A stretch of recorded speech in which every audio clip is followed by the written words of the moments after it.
Je connais Marie-Lucie depuis 1 an et demi. Du coup, tous les mercredis, je vais chez elle, on fait les devoirs dans un premier temps.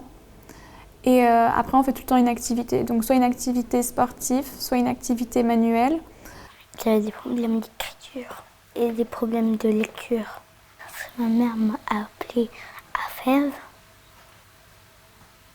Et à Fèves, elle nous a envoyé Lorena.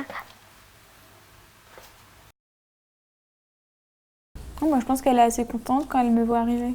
Je parle un petit peu aux parents. Après, on s'installe dans sa chambre, on va faire les devoirs. Je lui montre mon cahier texte. Et puis après, elle me dicte ce qu'il faut faire. Par exemple, une dictée ou un calcul. Après, je lui demande par exemple s'il y a une matière où elle n'a pas compris la leçon, j'essaye de lui expliquer. Après, on travaille aussi beaucoup le calcul et la lecture.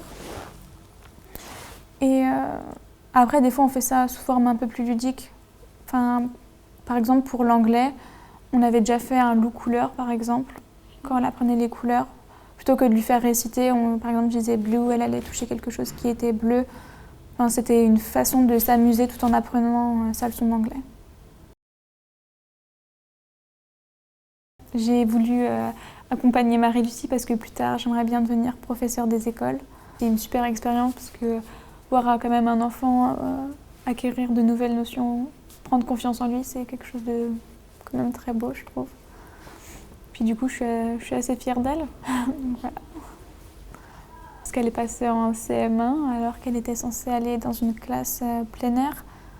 Donc elle a réussi à ne pas redoubler en plus, donc j'étais quand même assez contente. Parce que je trouvais qu'au début, elle manquait vraiment, vraiment de confiance en elle. Enfin, elle avait tendance à se rabaisser, je trouve. Petit à petit, elle prend un peu plus confiance, je trouve quand même. Pour faire les devoirs, c'est mieux. J'arrive mieux à faire les calculs. J'arrive un peu mieux à lire et un peu mieux à écrire.